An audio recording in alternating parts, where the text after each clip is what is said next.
точно 322 дни след първия двубой за кампанията е време и за последния. Отляво от Педриньо, а пък Талис, човекът зад гърба на капитана и играчът с номер 10. Начало на двубоя. Аз съм Виктор Пенев и ви пожелавам приятни мигове с последния сблъсък от българския шампионат през този сезон. Още ни изстрел в двубоя с Локомотив Пловдив. Той получи контузия в Глезена и в областта на връзките на Глезена. Вече обаче обратно в игра. Вилдър към момента не носи опасност. Все пак Педриньо стреля.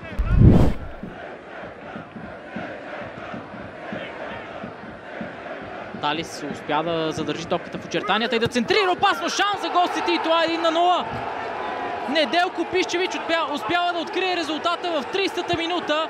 А ето как играчите на Валентин Илиев успяват да се възползват от ситуациите, които създават пред вратата на Димитър Евтимов. Говорихме си по време на срещата, че макар ЦСКА 1948 да е отборът, който предимно се защитава, играчите на Валентин Илиев знаят как да наранят съперника при тези контрадействия. И Неделко Пищевич отново успява да се превърне в голмайстор за тима.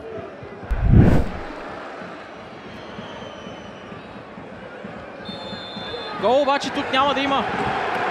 Засада на Християн Петров и резултата остава 1-0 в полза на ЦСКА 1948. Грешка на норвежеца и нова контратака за ЦСКА 1948. Радослав Кирилов може да се надиграва 1-1 с Бран Кордоба. Влиза в наказателното поле, стреля, получи се и рикошет. Ключова намеса на Димитър Евтимов, който успява да запази топката в очертанията. Ако направят обаче, ще трябва да запазят концентрация до последно. Добре продължена топка от Кирилов към Педриньо. Той се справя с Амос Юга.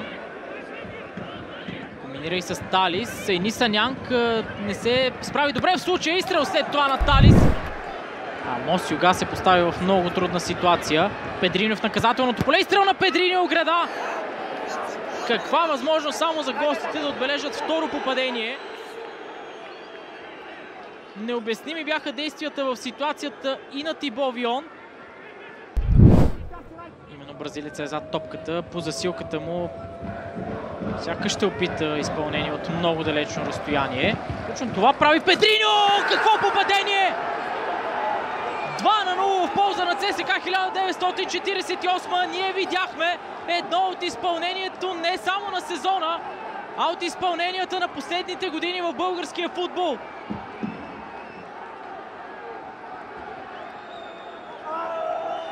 Изключително от страна на Бразилия. Които сега обаче са в половината на съперника.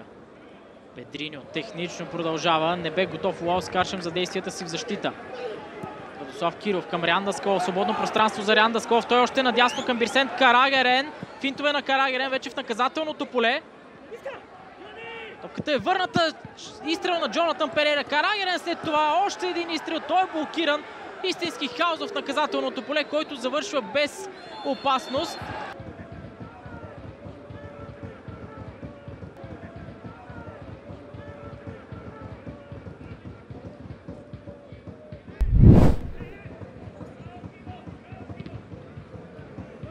Добри действия от Педриньо.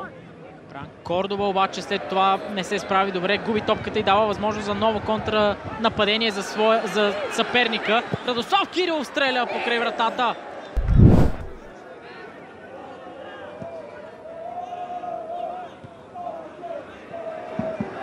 Евгений Сердюк стартира зад централната линия и това е страхотна възможност за ЦСКА 1948 за трети гол. Сердюк стреля, получи се и рикошет.